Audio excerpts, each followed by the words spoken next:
Boa noite. Boa noite a todos. Mais uma live nossa aqui. Muito obrigada pela presença de vocês. Eu sei que segunda-feira nesse horário é difícil, mas o nosso tema de hoje é super interessante. A gente vai falar um pouquinho sobre transplante renal, que é um tema de grande interesse de muita gente, na verdade, não só dos pacientes com doença renal, mas eu acho que do público em geral, as pessoas têm muita dúvida sobre o que é o transplante de uma maneira geral, não só de rim. O nosso tema hoje vai ser sobre doença renal e sobre transplante renal.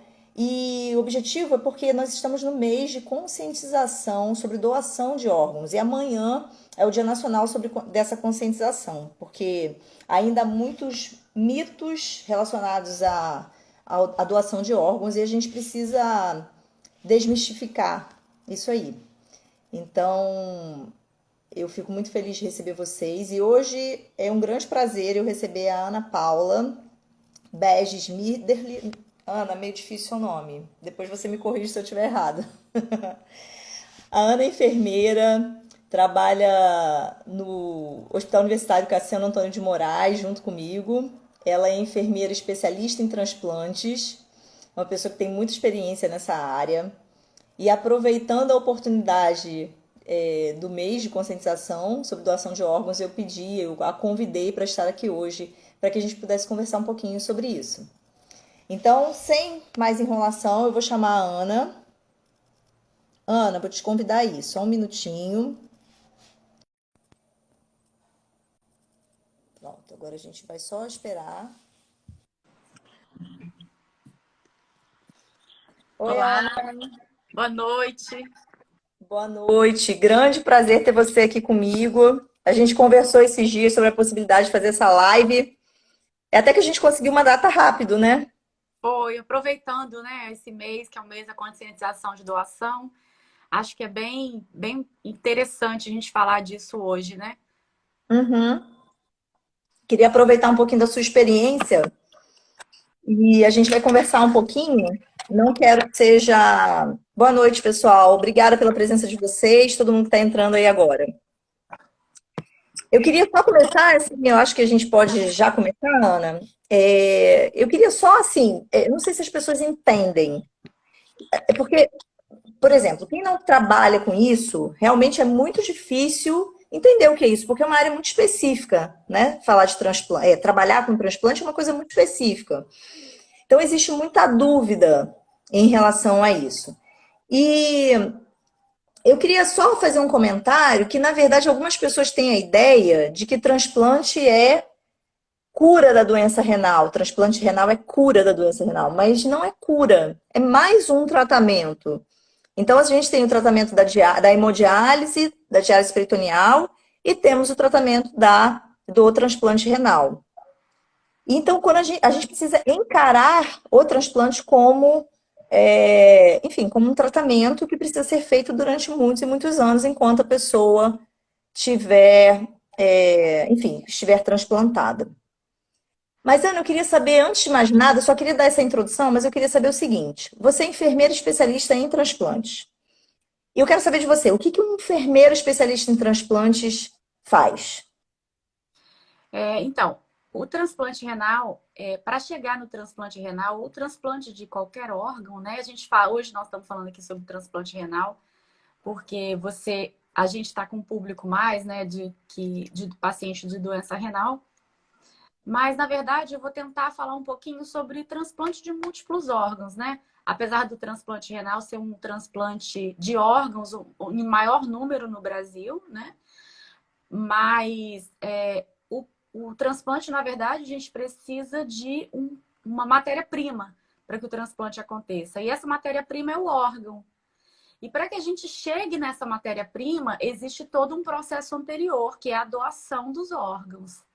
Como nós estamos nesse mês de conscientização, e a gente percebe que, embora os pacientes que precisam de transplante, eles muitas vezes não têm noção de como que o caminho para percorrido para que esse órgão esteja disponível para eles. E agora nós estamos falando de doação de órgãos de pacientes falecidos, porque de pacientes de doador vivo, o processo é outro e depois a gente fala também. Mas assim, de doador falecido, a gente precisa de o enfermeiro, né? Então vem a atuação do enfermeiro de transplante, que é no acolhimento da família desse paciente doador, e esse paciente doador, ele tem que estar necessariamente em morte encefálica, o coração batendo, né? E o cérebro já sem função. Então, é uma entrevista com uma família que está enlutada e é um processo também complicado para essa família entender. Então, ela precisa de um acolhimento especial, né? Entender que o coração continua batendo, porém as funções fisiológicas do cérebro, elas não existem mais. E também não é qualquer óbito que o fruto dele vai ser a doação de múltiplos órgãos, né? O óbito de coração parado, a gente consegue ter uma doação de córneas, de tecidos, na verdade, né? Córnea, pele, ossos, válvulas cardíacas. E esse do coração parado. Para o paciente que está em morte encefálica, ou seja, o cérebro dele já foi decretado morto, né? Eu vou usar essa palavra porque é importante que as pessoas entendam que, embora o coração esteja batendo, o paciente está morto. Então, é uma palavra pesada, mas é uma palavra que é importante que as pessoas entendam. Com Porque certeza. a gente está muito ligada, assim, à morte ao coração. E para que esse órgão ele seja viável para um transplante, o paciente ele tem que morrer, mas a circulação dele tem que ser mantida. E essa é a condição da morte encefálica.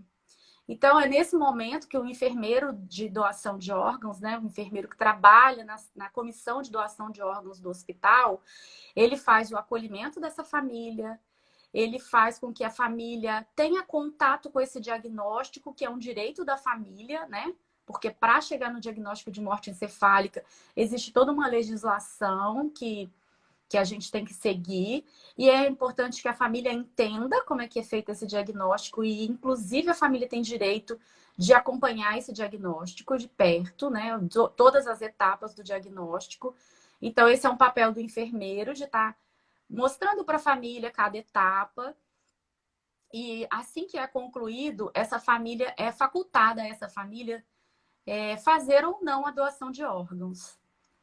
Então, Você... Não, pode continuar. Vou te fazer uma é pergunta. importante que, assim, a gente conscientize, principalmente porque às vezes, assim, parece que é uma coisa tão distante, né?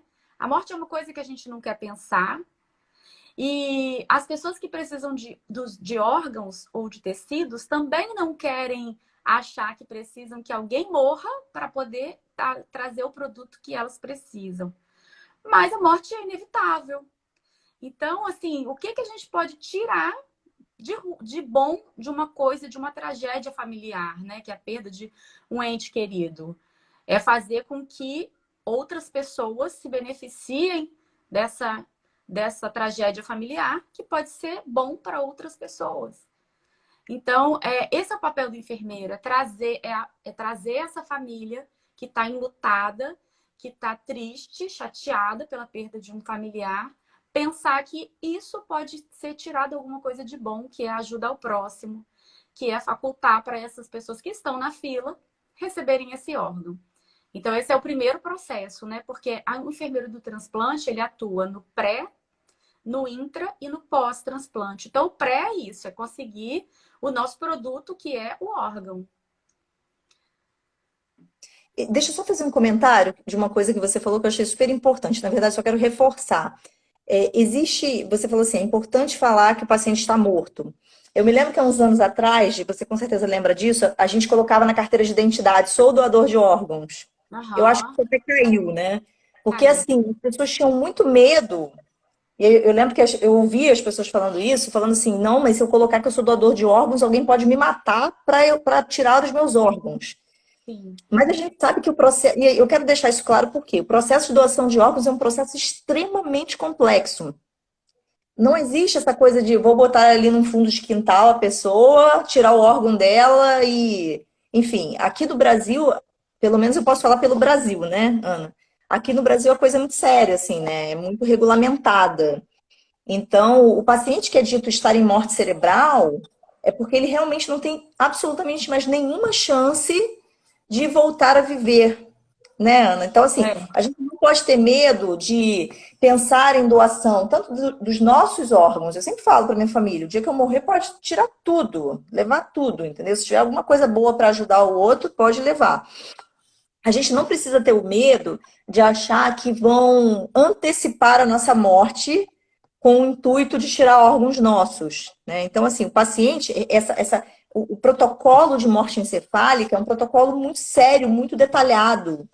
Isso que você falou, eu não sabia que a família podia acompanhar. Eu não sabia disso. Muito Pode, interessante. a família pode acompanhar e é importante assim que as pessoas entendam que existe uma grande equipe envolvida nisso. Existe uma equipe da UTI, que esse paciente ele precisa estar numa unidade de terapia intensiva, que ele tem que estar com respirador mecânico, né? O cérebro não está funcionando, então ele não respira espontaneamente.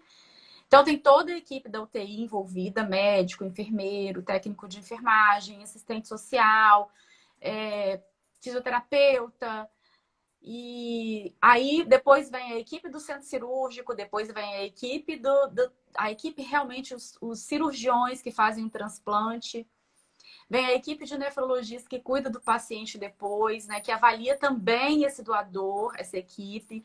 Ou seja, é muita gente envolvida para a gente pensar ainda que pode ser que alguém tente burlar esse processo, né? E o processo também da comprovação da morte cefálica, ele é regulamentado pelo Conselho Federal de Medicina. E todo esse processo ele fica arquivado no prontuário do paciente para o resto da vida. Inclusive, aqui no Brasil, a gente, além dos testes clínicos, a gente ainda tem os testes de imagem. Porque fora, em outros países, aplica-se só o teste clínico, né?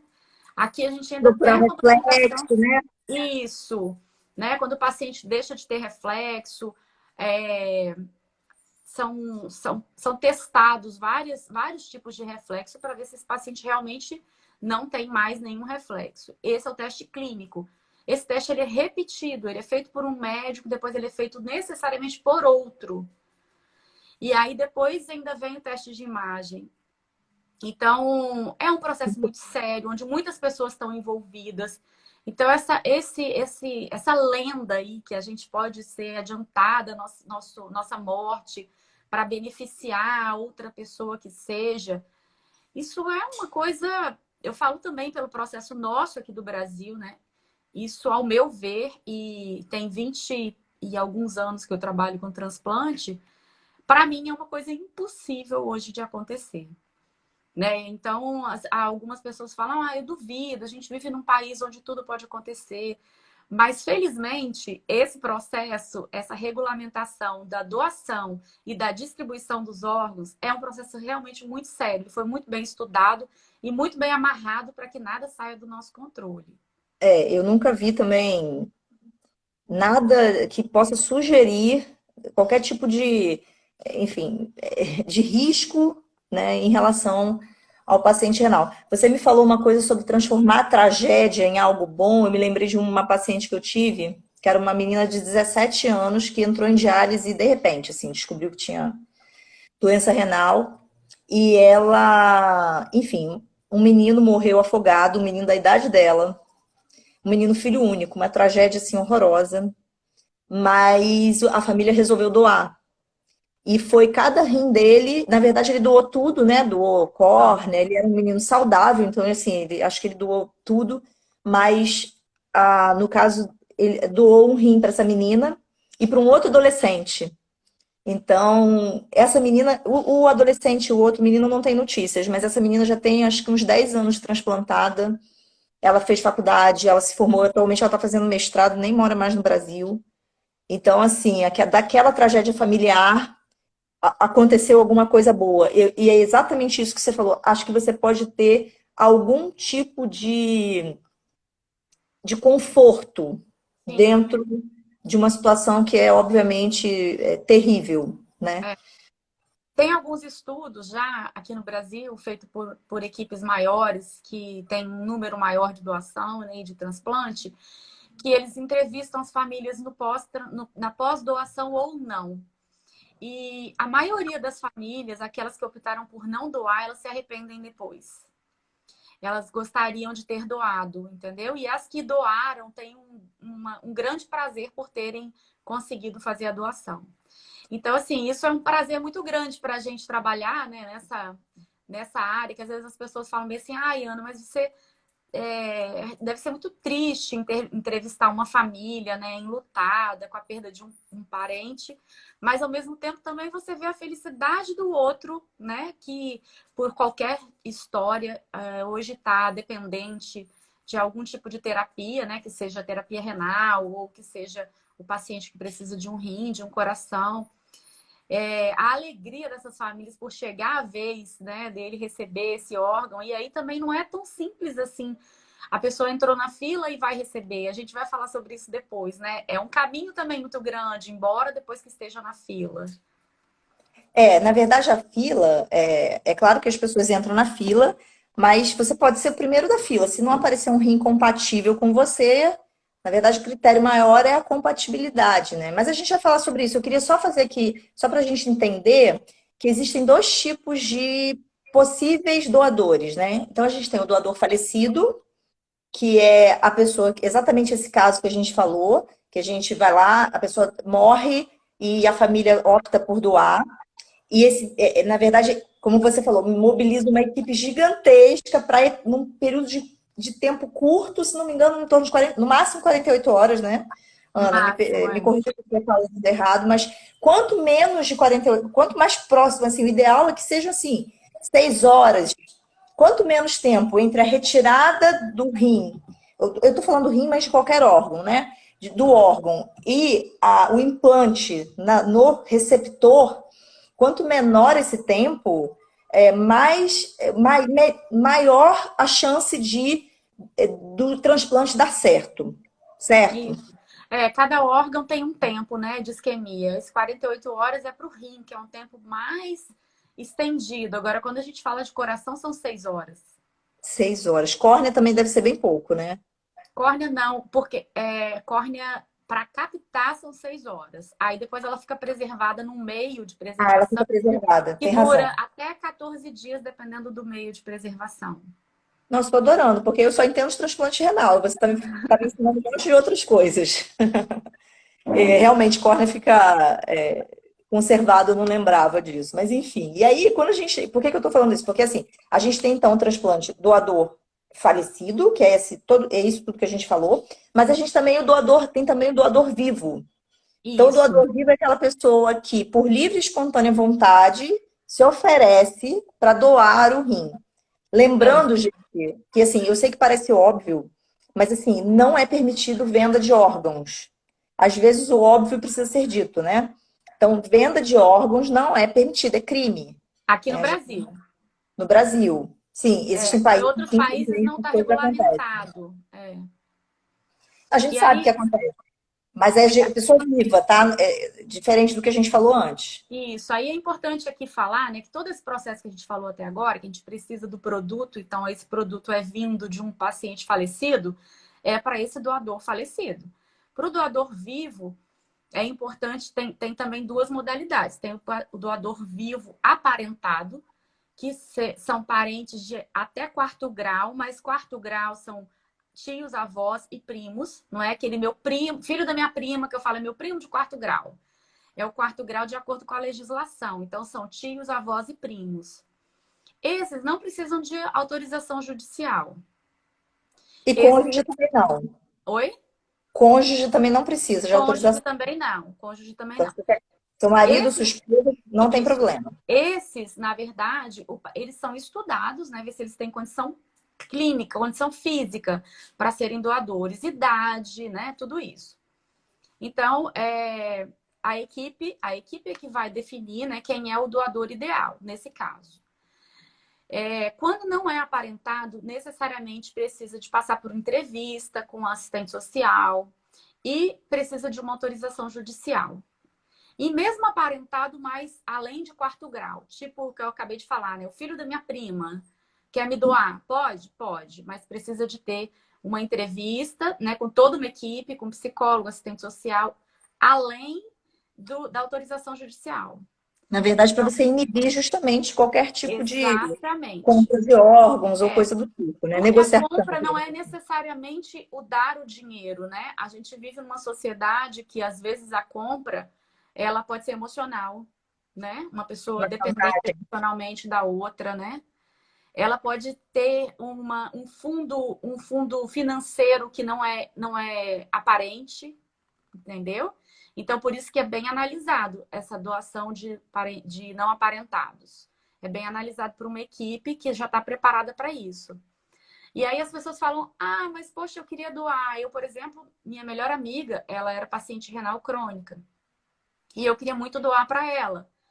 Só que a gente enfrentou tudo isso. Então, quando a gente está do lado de lá, a gente fala, puxa, mas é tanta burocracia. Mas é importante para a gente manter a seriedade do programa de transplante no Brasil, é importante que essas coisas sejam previstas, né? E aí e que a gente consiga ter atuação antes que a coisa aconteça. Porque na verdade, isso sim, se não tiver uma regulamentação grande, é um risco real. Sim. Né? A gente vive num país, infelizmente, com muita miséria, né? Com muita coisa, então pode ser que isso seja. Mas o que eu percebo é que as doações, de maneira geral, são feitas por pessoas, por parentes próximos, assim, a grande, grande maioria, não é, Ana? Ou uma impressão minha? Aqui no estado, inclusive, as nossas equipes, elas até não encorajam doação de não aparentado, né? Justamente para isso, porque assim, vamos buscar um aparentado, né? Vamos buscar uma pessoa próxima que seja compatível, que tenha condição de saúde, para a gente não precisar de passar por todo esse processo, né?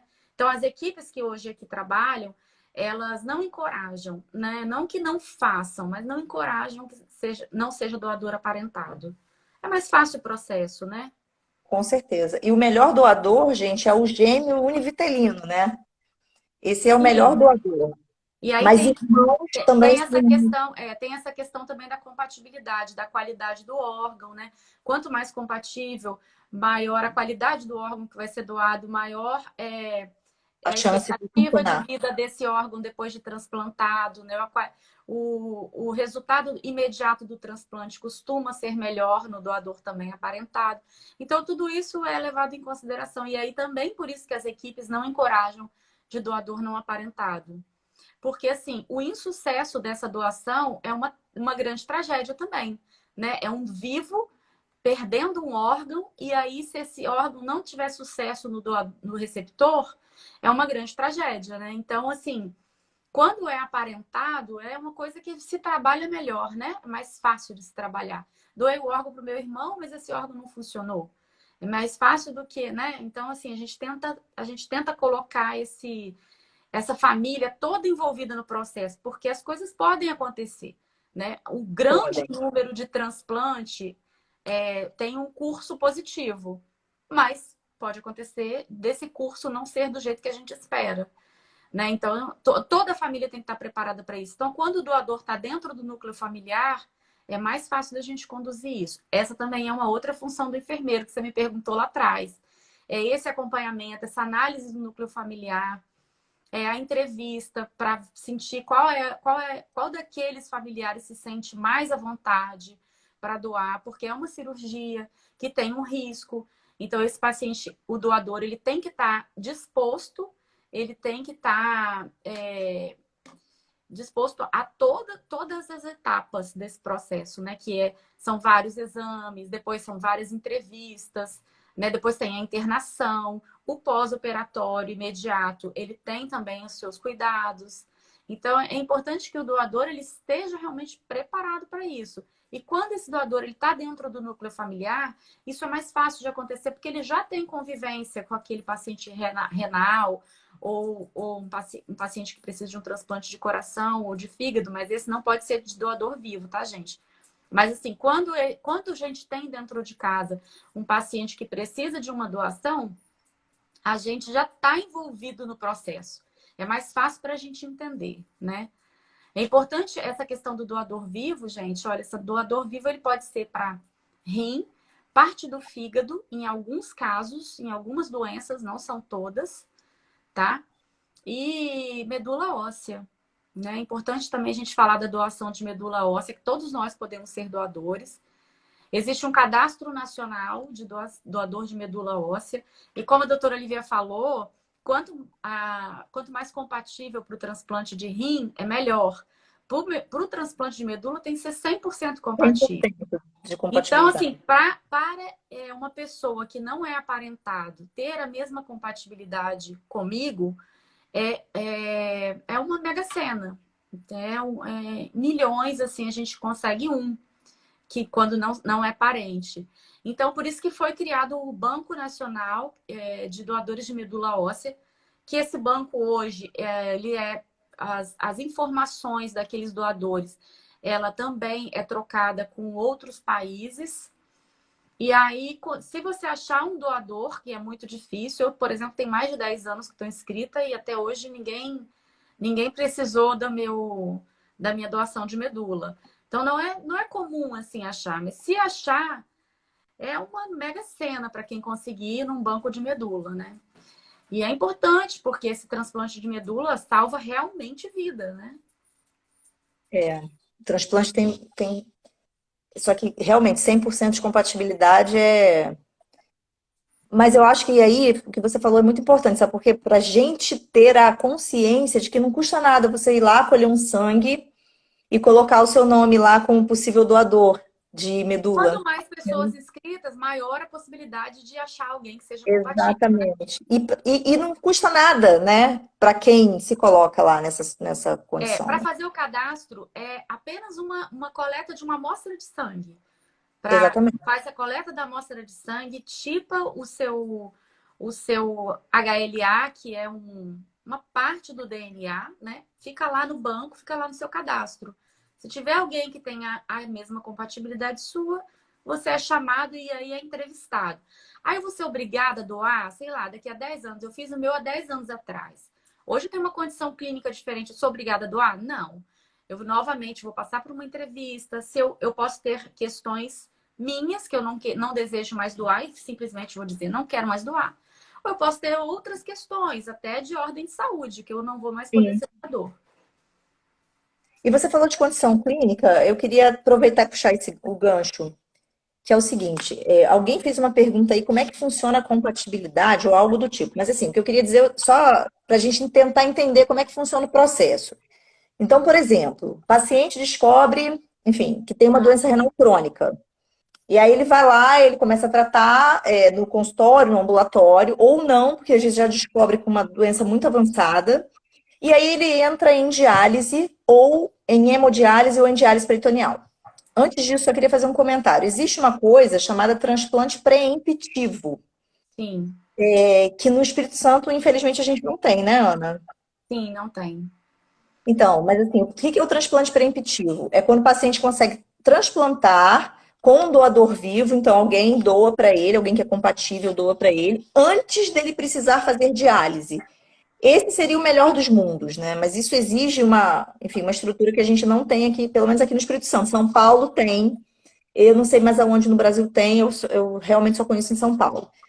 Mas fato é que a grande maioria dos pacientes vão trilhar o seguinte caminho, que vão entrar em diálise, ou em hemodiálise, ou em diálise peritoneal. Eles vão ficar, normalmente, por 90 dias numa avaliação. Você me corrija se eu estiver errada, tá? Uhum. Eles vão ficar 90 dias sendo avaliado pela equipe. Esse paciente tem condição clínica para fazer um transplante? Como é que ele tá? Porque às vezes eles chegam na diálise muito doentes ainda, né? Com várias questões que precisam ser corrigidas antes da gente pensar em transplante. Então, algumas vezes o paciente não tem um acesso definitivo, está de catéter. Então, assim, risco maior de infecção, a gente precisa de um tempo para meio que deixar o paciente redondo. E aí, a gente coloca o paciente na lista. E aí, se ele tiver um doador vivo, beleza, ele pega o doador vivo, ele vai no centro de transplantador, ele vai ser avaliado no consultório pelo médico, o médico transplantador, o nefrologista, que vai fazer toda a avaliação, vai ser avaliado pela enfermeira, não é isso? E aí eles Isso. vão ver. O paciente, primeira coisa que tem que ver, gente, isso é uma informação importante, o tipo sanguíneo. Então, o tipo sanguíneo é super importante para a gente escolher. Então, se você tem, sei lá, um irmão, mas que é de um tipo sanguíneo diferente do seu, talvez ele não possa ser doador. Por que eu digo talvez? Porque existem os doadores, ou existe o doador universal e existe o receptor universal. Então, isso pode, às vezes, né, não necessariamente só pode doar para um tipo ou outro. Mas a gente pode falar isso depois, enfim, porque senão a gente vai falar demais. Mas, de qualquer jeito, tem que avaliar o tipo sanguíneo. A gente vai avaliar se aquele receptor tem algum anticorpo contra a célula do possível doador. E a gente vai avaliar a compatibilidade. Então, esse é o caminho tanto do doador vivo como do doador falecido. Só que no doador falecido, você entra numa fila e você fica esperando aparecer um doador compatível com você. Com Então, tem todas essas características que você falou, mesmo tipo com todas sanguíneo, essas características. compatibilidade e que as células dele também não reajam contra as células do doador. Porque senão tem risco de rejeição, que é um dos grandes fantasmas do transplante. Apesar que nos últimos anos, né, com os imunossupressores cada vez mais modernos, isso diminuiu muito, mas ainda acontece. E é aquele caso que você falou, porque às vezes a rejeição é imediata. Às vezes o paciente mal sai do centro cirúrgico, tem que voltar, porque a rejeição é imediata. Algumas vezes a rejeição é crônica, ela vai ao longo dos anos. E aí, só para também uma dúvida muito comum, a sobrevida média de um transplante significa assim, quanto tempo a pessoa pode ficar transplantada? Normalmente de 10 a 15 anos, né, Ana? Sim. Mas tem gente que A fica média 9 anos. 9 anos? Eu conheço como 10, eu vi em alguns lugares 15, 9, ótimo. Então é entre 9 e 10 anos, provavelmente. Mas assim, tem gente que dura um ano, tem gente que dura 30 anos, né? 30, é. Eu tenho A paciente de gente tem 30 no nosso anos. serviço aí no CAM um paciente que tem 20, quase 30 anos já de transplantado. Gente, que coisa linda. Eu acho isso assim sensacional. É. Eu tenho também uma pessoa meio quase que da família, assim, da minha mãe, que o doador morreu de problemas cardíacos e ele viveu uns, sei lá, mais de 10 anos. Morreu velho o doador e ele também morreu idoso com o órgão que transplantou. Com o rim funcionando. Com o rim Morreu de funcionando. outra Mais de coisa. 30 anos, bem mais de 30 anos. E puxando esse gancho, me diz uma coisa. Quais são os riscos para o doador, Ana? Quais são Você os falou que o riscos? doador morreu, eu lembrei, só para a gente ir. O Ah, não, paciente mas o pode. doador morreu anos depois, morreu de velhice, de idade, assim, de outras coisas, né?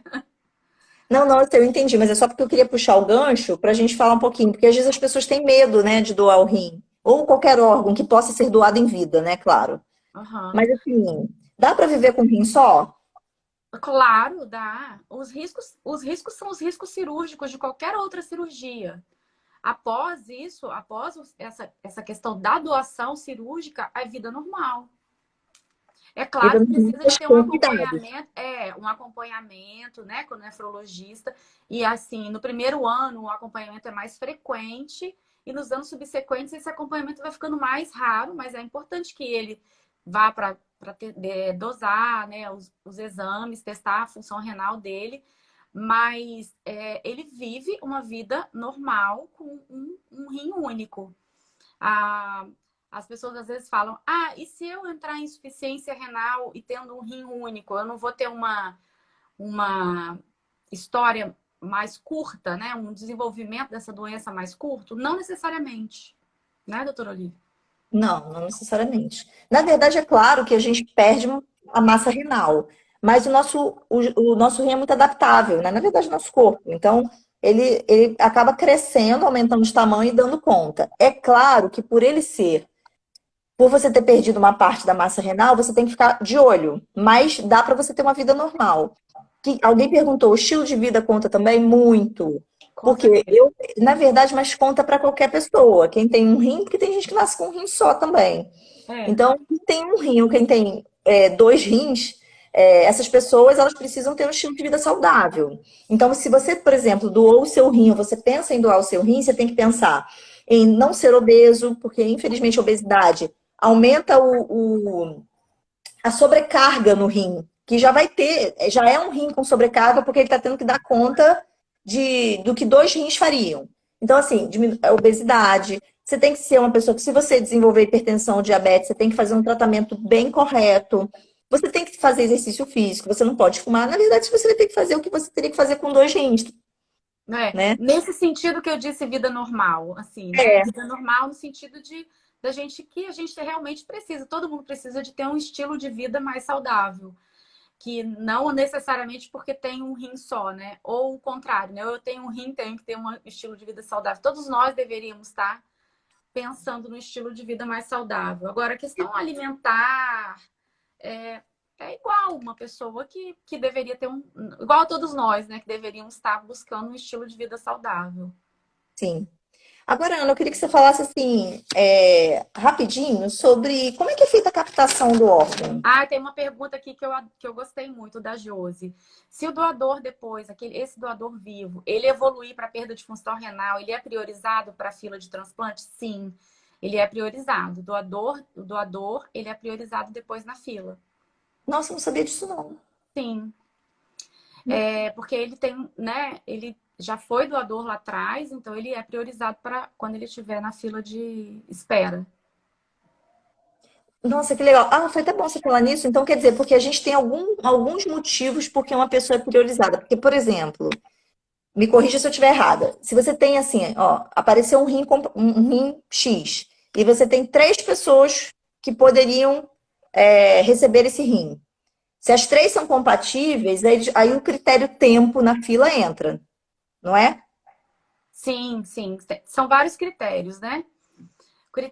Em primeiro é o critério de compatibilidade. Quem pontua mais é quem é mais parecido com o doador. Vou falar assim para poder todo mundo entender. Sim, O primeiro perfeito. critério de pontuação é quanto mais compatível.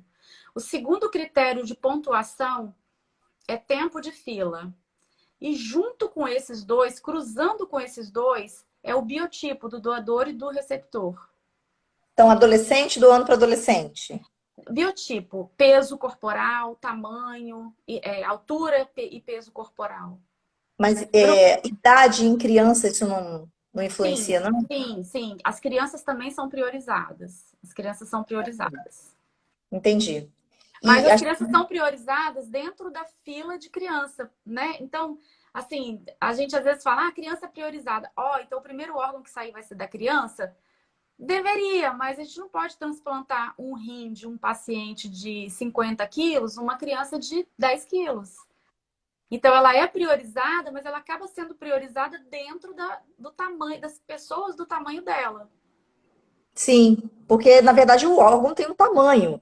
A Sim, barriga da pessoa tem um espaço ali onde ela vai receber o rim. isso. Então você não pode colocar, né? Uma vez eu vi um caso, eu achei muito interessante, lá na UERJ, né, onde eu fiz residência, que o paciente era um adulto e teve uma doação de uma criança e não tinha ninguém compatível com ela naquele biotipo. Eles pegaram os 2 rins da criança e colocaram no adulto. No adulto.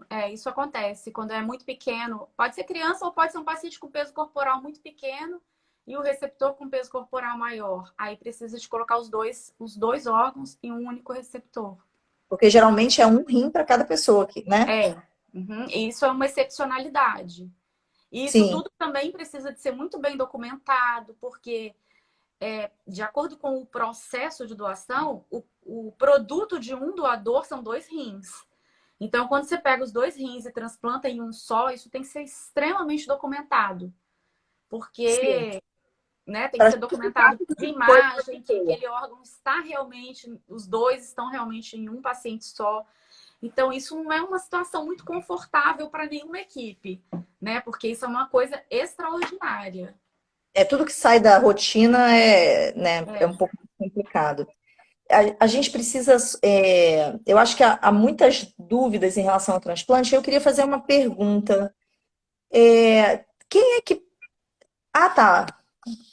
A pergunta é: não é todo mundo que pode doar. E também não é todo mundo que pode. Existem algumas contraindicações, tanto para quem quer doar, como para quem vai receber, né, Ana? Então, por exemplo, eu como médica, vou dar um exemplo.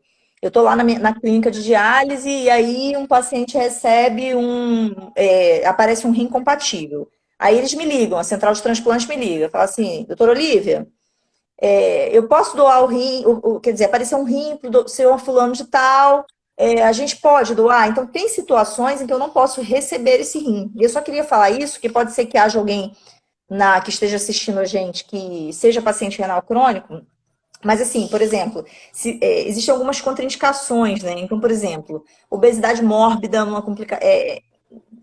não é uma contraindicação absoluta, mas é muito complicado de você fazer. Bom, a obesidade mórbida eu acho que é absoluta, né? É, Não sei. obesidade É mórbida absoluta, é. né? Aham. Obesidade tipo grau 1 e 2 não, mas a mórbida, né? Ela já é contraindicação absoluta. Enfim, Até porque esse significa que a pessoa paciente não com pode. obesidade mórbida, ele já tem outras comorbidades, né? Geralmente já é diabético, descontrolado, hipertenso grave. Então, tudo isso, todas essas situações, assim, o paciente é hipertenso e diabético não pode receber? Pode, se ele estiver controlado, se a doença estiver controlada. O paciente com, às vezes, uma simples infecção dentária pode tirar o paciente da fila, vamos dizer assim. Então, esse paciente que está na fila, ele tem que estar extremamente focado em manter a saúde dele em dia, porque senão ele realmente pode perder a oportunidade do órgão. Sim, se ele tiver, por exemplo, uma doença cardíaca não investigada, não tratada, não dá, entendeu? Porque o risco dele, por exemplo, infartar no centro cirúrgico é muito grande. Então, existem algumas coisas que a gente precisa estar bem atento. Doença arterial periférica, por exemplo, se você tem uma doença nos vasos muito intensa, você pode não conseguir colocar o rim lá no vaso, ligar o rim, transplantar o rim do doador ao rim ao rim não, à artéria do receptor. Então, assim, existem contraindicações, por isso que nem todo mundo consegue ficar na fila de transplante, né? Tem pessoas que não têm condições de transplantar. O risco do transplante é maior do que o benefício dele eventualmente transplantar. Então, é só para deixar claro que tem pacientes que a gente não coloca na fila. E isso é discutido com o paciente, é explicado. Outra coisa, o paciente não é obrigado a transplantar. Então, se ele não quiser transplantar por qualquer motivo, ele não é obrigado, ele pode sair da fila e voltar para a fila a hora que ele decidir também, não é? Sim. E se ele naquele momento também aparecer um rim para mim, eu não quero esse rim nesse momento por qualquer motivo, porque às vezes a pessoa em algum momento da vida não quer aquilo, ela também não é obrigada a aceitar. Então, ser Não. colocado na fila não significa que você vai de fato transplantar, mas você Aham. está seguindo aquele caminho, né? É. Esse paciente, além de estar tentando manter a saúde dele em dia, ele tem que estar também com os contatos atualizados. O que acontece às vezes é que sai o órgão para o paciente, o contato dele está desatualizado, contato mesmo, telefônico, está desatualizado e a gente não consegue contato com esse Nossa, paciente isso é no momento triste, que hein? sai o órgão. Doutora Olivia, eu quero corrigir uma coisa que a gente falou, corrigir assim, né? O Bruno Majeski, ele falou assim, quando o doador precisa iniciar a TRS, ele não ganha prioridade na fila. A gente usou a palavra prioridade, porque prioridade na fila de transplante é aquele paciente que ele não tem mais acesso para fazer a terapia de renal substitutiva, e aí ele tem prioridade. Ou seja, o que é prioridade? Ele vai ser realmente o primeiro da fila. A gente usou a palavra prioridade de uma forma não errada, porque o significado da prioridade é que ele vai ter uma certa preferência em relação aos outros, né? Quando o paciente já doou um rim, que foi a pergunta da Josi, e eu disse assim, sim, ele vai ser priorizado. Mas na nossa linguagem de distribuição de órgãos da fila, paciente que está priorizado é aquele paciente que ele já não tem mais condição de nenhuma terapia e ele vai ser colocado em primeiro lugar. Então, obrigado por você ter lembrado. Na verdade, esse paciente, quando a gente falou priorizado, ele vai ganhar uma pontuação a mais naquele critério de pontuação que a gente falou lá atrás, de compatibilidade, de tempo de fila. Então, ele vai ganhar uma pontuação a mais, onde ele vai conseguir uma pontuação assim, mesmo que ele tenha menos tempo de fila, a pontuação dele vai ser maior. Então, o tempo dele provável de espera vai ser menor do que o tempo de um paciente não doador. Obrigada, viu? Eu não conheço ele, Bruno. Obrigada, Bruno, porque às vezes a gente usa algumas palavras que ficam meio mal entendidas, né? Na quando a gente fala de priorizado na fila, é aquele paciente realmente que ele precisa de receber um transplante porque ele não tem mais como fazer uma terapia substitutiva. Então, esse realmente é o que a gente chama de paciente priorizado.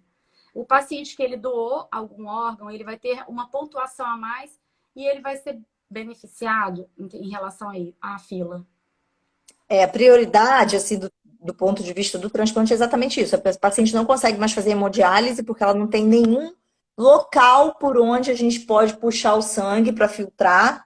Então, não tem mais veia aqui, não tem mais veia, não consegue fazer fístula. Isso, infelizmente, acontece.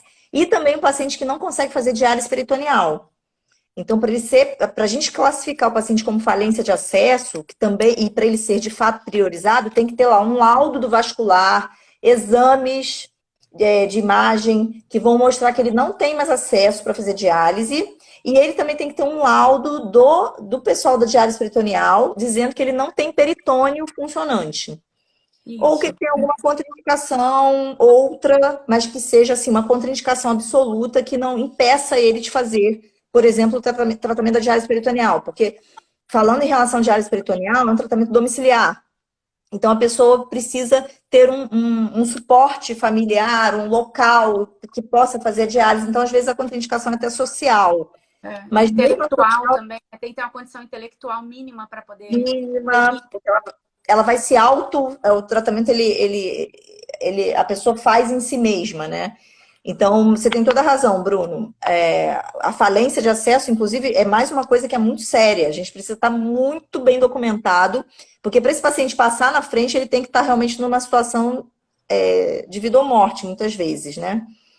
E quando ele consegue transplantar, nesses casos, é uma vitória para a equipe, né? O Bruno, ele está falando aqui que ele é enfermeiro responsável pelo serviço de transplante do... Vem aí ainda.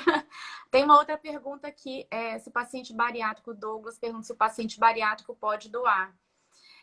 Não é um impeditivo. Se o paciente bariátrico ele tiver com a saúde em dia, ele pode doar. Então, assim, a doutora Olivia tinha falado sobre as questões dos pacientes que não podem receber. E tem também aqueles pacientes que não podem doar, né? Existem tumores que inviabilizam a doação, outros não necessariamente tumor inviabiliza. Então, existem tumores que inviabilizam, outros não. Condição infecciosa, né? A septicemia do paciente internado, ela não tratada, tá? Que também inviabiliza. Alguns Doença tipos infecciosa. Oi? Doença infecciosa. Doenças infecciosas, algumas também viabilizam, não tratadas, né? Outras infecciosas tratadas podem ser. Então, tudo isso depende de uma avaliação clínica, né? Das pessoas que estão ali para fazer a avaliação. Então, às vezes tem o nefrologista que está envolvido, o intensivista e a equipe da doação de órgãos, né? Que existe a central de captação no estado, né? Cada estado tem uma central de captação que tem um médico clínico responsável e ele é passado para ele toda a condição clínica de todos os doadores, os possíveis doadores, né? E ele tem a responsabilidade de passar para as equipes dos receptores, para as equipes também ajudarem a definir, porque existem também aqueles órgãos que são ideais, aqueles pacientes que, né, têm o órgão ideal, redondinho, e existem aqueles órgãos que são limítrofes, que eles podem ser aproveitados, mas eles podem não ter um resultado tão bom. Critério expandido. Critério expandido. Então, é importante que todas as pessoas das equipes participem, tanto da doação, que passa com precisão essas informações, quanto as equipes transplantadoras que vão aceitar para determinados pacientes ou não esses critérios. Esse doador com esses critérios. E a Josi perguntou se pacientes com hepatite podem doar. Até onde eu sei, HIV, hepatite B e C, a princípio não podem doar. Isso mudou, a não ser para quem já tem a doença. Isso, podem para quem já tem. Então tá bom, então eu tô certa. Então, José, a resposta é essa. Alguém aqui perguntou se a dessensibilização ajuda no transplante. Então, gente, assim, dessensibilização é um processo difícil, não é qualquer lugar que tem, mas basicamente serve para pessoas que, por algum motivo, já estão muito sensibilizadas como eu vou dizer, ela tem muito anticorpo, então qualquer órgão que chegue perto dela, que entre nela, faria uma rejeição imediata. Então, por exemplo, isso acontece com quem? Quem já teve mais de um transplante, por exemplo, porque é possível ter mais de um transplante. Tem gente que a gente chama de retransplante. Mas se você Sim. já ficou, por exemplo, alguns anos com um rim dentro de você que não é seu, o seu corpo automaticamente, por mais que você tome remédio, ele cria alguns anticorpos contra aquele órgão.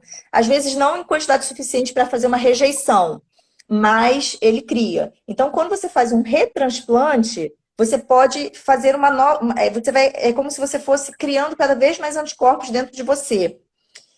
Outra coisa, mulheres que têm, por causa de gravidez, então você tem um outro ser humano dentro de você. Então a gravidez também aumenta a sua possibilidade de fazer anticorpos. Então você cria anticorpos contra o bebê, digamos assim, não a ponto de fazer mal para o bebê, né? Mas eles ficam lá, e aí é meio que eles reconhecem o órgão como se fosse um outro ser estranho. Vai lá e joga e faz a rejeição. E também quem faz muita transfusão sanguínea. Então, por exemplo, a gente precisa evitar, isso é super importante. Gente, olha só, se eu tiver alguém aqui que é renal crônico, um dos motivos porque é tão importante a gente tratar a anemia. Então, quando a gente passa lá eritropoetina, ferro e tal, é importantíssimo tratar, porque se a gente ficar transfundindo o paciente renal toda hora, a gente vai diminuindo a chance dele encontrar um órgão compatível. E a Verdade. Inclusive, dessensibilização ele fica afastado da fila. Quando ele é fica transplantado, 30 ele dias, fica um período afastado da fila, isso. 30 dias afastado da fila. Imagina se nesses 30 dias 60 dias. apareceu um rim. 60? Pior ainda, achava que era 30. Se você fica 60 dias, nesses 60 dias aparece um órgão para você, você não vai ficar nem sabendo, mas às vezes é uma chance. Então, assim, é claro que há situações que não tem jeito, que a gente precisa transfundir. Às vezes a pessoa fez uma cirurgia, mas quando a pessoa tem aquela anemia, porque ela não foi buscar medicação, porque ela não tomou, porque ela esqueceu, porque ela negligenciou o próprio tratamento, aí realmente fica complicado. Então, assim, É. é importante tratar a anemia, porque a gente não pode ficar transfundindo paciente com doença renal crônica. E aí, só para fechar, respondendo sobre a dessensibilização a gente vai fazer exatamente nesse paciente que, por conta de múltiplas transfusões, de múltiplos transplantes, múltiplas gestações, ele vai desenvolver tantos anticorpos que nenhum rim vai ser possível colocar nele. Então, essa pessoa ela vai ser submetida a um tratamento medicamentoso com algumas drogas. Os pacientes que eu conheço fazem isso lá em São Paulo, porque não é, pelo menos aqui, né, em relação ao Espírito Santo. Eu não sei se existe aqui no serviço alguém aqui no Espírito Santo, alguém que mexa Não com isso, sei mas eu também. não sei. Então, os pacientes que eu conheço, todos vão para São Paulo fazer, né? Então, é um tratamento longo, difícil, e que não necessariamente vai dar certo também. Mas é uma tentativa para algumas pessoas que, enfim, porque tem gente também, é importante falar duas coisas. Uma, a gente pode perder o rim por rejeição, mas a gente pode perder o rim também por efeito dos remédios que evitam a rejeição. Então, os remédios que evitam a rejeição, eles também são nefrotóxicos, que a gente chama, né? Então, assim, existe aquela perda de função renal crônica. O paciente transplantado nada mais é do que um paciente renal crônico, em tratamento conservador. Então, Uhum. ele continua sendo visto como paciente renal crônico. Ah, doutor, então se eu fizer o transplante, a minha vida não vai melhorar em nada? Vai melhorar. Isso é sabido, né? Todos os estudos já mostraram, a experiência mostra que você ter o transplante é o mais próximo da sua vida normal, que vai melhorar mais a sua qualidade de vida e que tem gente que vive muito bem com o transplante. Então, a gente precisa pensar no transplante dessa forma. Agora, é importante que a gente entenda que é um tratamento e que você pode vir um dia precisar de diálise de novo. E pode vir um dia precisar de um novo transplante. Mas eu sempre falo que assim, que a gente precisa tentar dar o melhor para o paciente, né? E realmente o melhor tratamento é o transplante renal. É claro que não para todo mundo. Então, por exemplo, tem pacientes que o transplante renal não é uma boa opção. Por exemplo, pessoa muito idosa, eu tenho minhas ressalvas. A gente sabe que não, né? Às vezes não É, vale a pena, o risco suplanta o benefício. Então, assim, há casos e casos, mas de uma maneira geral, o transplante é uma excelente opção de tratamento, né, Ana? com certeza. Mas, não, mas a gente tem que entender que é uma das opções de tratamento, né? Uma das opções, sem dúvida. Às vezes o paciente transplanta e ele acha assim, vida normal. É próximo ao normal, mas não é vida normal, né? Então é importante que esse paciente ele seja bem acompanhado no ambulatório. que ele realmente busque uma qualidade de vida diferenciada, porque ele vai aumentar o tempo de sobrevida desse órgão dele, né? Então, é assim, é como se ele tivesse uma coisa importante dentro dele que ele precisasse de cuidar mais do que ele já se cuidou até hoje.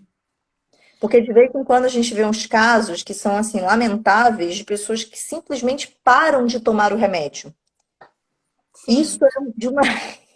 Eu já vi isso acontecer com pessoas assim, receberam rim de pessoa viva. Então a mãe doou e a pessoa parou de tomar o remédio.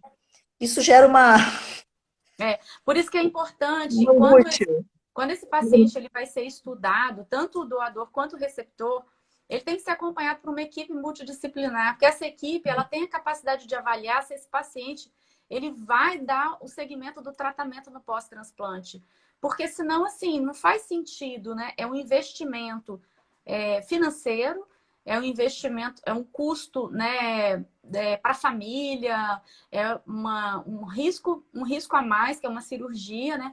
Para esse paciente não dar seguimento ao tratamento. Então, muitas vezes, um dos motivos do paciente não estar inscrito na fila é que a equipe entende que ele não tem capacidade para dar seguimento ao tratamento. Então, esse é um motivo dele não estar inscrito na fila para receber um órgão. Isso é mais comum do que a gente pensa, né? Mais comum do que a gente pensa. Em relação à dessensibilização, a gente explicou a dessensibilização, mas assim, a dessensibilização ela é importante nessas situações que a doutora Olivia falou. Em gestantes, em pacientes que já tiveram outros transplantes. Então, a situação. Agora, no paciente normal, não tem necessidade de fazer Não tem necessidade. dessensibilização. Não, Então, nenhuma necessidade. não há necessidade de dessensibilizar, por exemplo, para entrar na fila de transplante. O processo é simples para entrar na fila, né? Basicamente é aquilo que a gente já falou. Vai ver se tem compatibilidade, vai ver se tem anticorpo, vai ver o tipo sanguíneo, vai ver se tem saúde, no caso, se for um doador vivo, se o doador vivo tem saúde suficiente, digamos assim, para doar um rim, porque não é qualquer pessoa que pode doar. Ah, uma coisa importante que às vezes as pessoas perguntam, que isso aí é uma opinião pessoal, porque na verdade isso aí depende de serviço para serviço. Teoricamente, qualquer pessoa acima de 18 anos pode doar o rim, não Sim, é? Mas, assim, é, muitos serviços pedem uma idade mínima de 30 anos, né? sim, até porque os jovens, né, tem a mulher na idade fértil, né, ela não é a melhor doadora. Então, assim, por isso que é importante, quando esse paciente ele é encaminhado para o serviço de transplante, eles fazem um estudo familiar para poder entender daquelas pessoas que estão dispostas a doar quem é o melhor doador. Então, assim, em geral, escolhe-se o que é o mais velho, mas não em extremos de idade, né? O mais velho, o que já tem a mulher que já está fora da idade fértil ou que já tenha algum processo Só de prole esterilização. constituído, né? É, porque, assim, é importante também, porque às vezes no calor da emoção a gente fala, quero doar, quero doar. Mas é importante que as pessoas que estão lá no centro de transplante, elas são preparadas para isso, né? Então, por isso que existe lá, além do nefrologista, da enfermeira, existe uma assistente social, existe uma psicóloga, que já são pessoas que estão há muito tempo, trabalham com isso, e elas têm esse feeling, assim, de entender quem é o melhor dentro daquele núcleo familiar, quem é o melhor doador.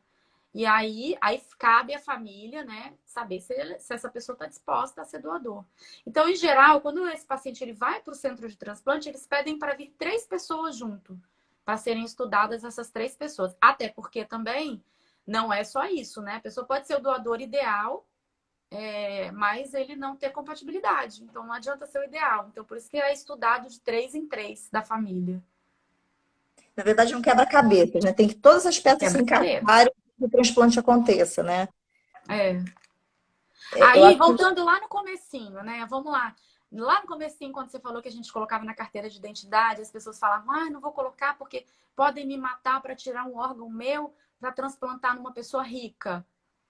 Como que vai chegar nesse final, depois de todos esses poréns, assim, vamos lá. Ana Paula Zé das Couves, né? Mataram o Zé das Couves para transplantar na Ana Paula. Mas quem é que vai garantir que o rim lá do Zé das Couves, e olha que o rim é o órgão mais fácil ainda para se achar um doador. né? Então, vamos pensar, se a gente pensar em coração, né, no fígado, vai complicando mais ainda, intestino mais ainda, né, em termos de...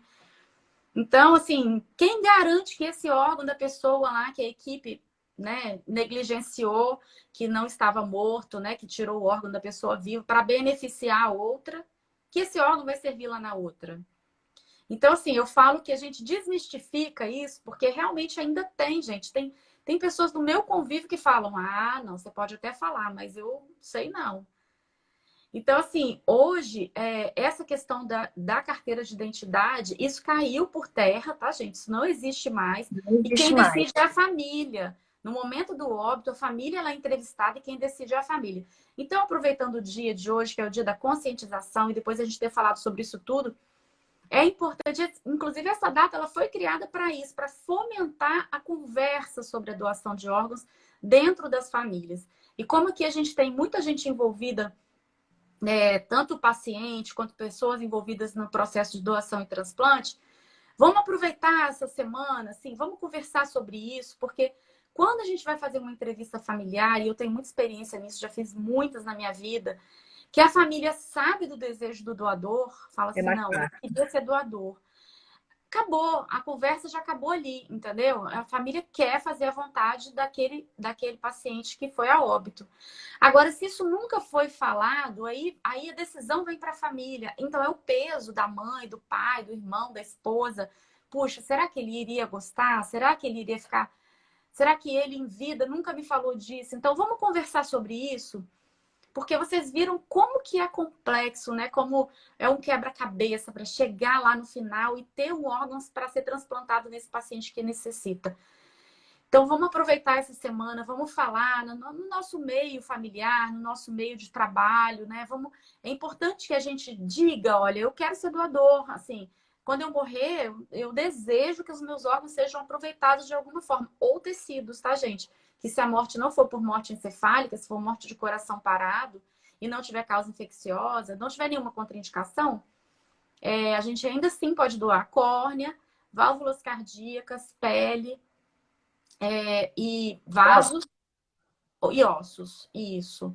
Então, é importante que a gente fale disso, sabe? Que a gente mostre o nosso desejo. E quando a gente fala, as outras pessoas também se manifestam. Ah, eu não sei. Aí é importante que vocês disseminem essas informações que a gente hoje está passando aqui, porque é daqui que começa, sabe? Quando a gente fomenta esse assunto, é que vão vindo as dúvidas e aí a gente começa a buscar sobre isso, porque no momento que a família está ali enlutada, toda aquela carga emocional envolvida, é muito difícil para a família conseguir fazer todo esse conhecimento a respeito desse assunto, né? Então, peço para vocês, assim, eu tenho muitos anos que eu trabalho com isso e sempre é mais fácil a gente conduzir esse processo lá para conseguir esse produto, né, para a gente chegar aqui no transplante, quando a família já tem algum tipo de pensamento a respeito disso. ou seja, é importante você já ter uma pré-ideia, digamos assim, né? Você já Isso. ter,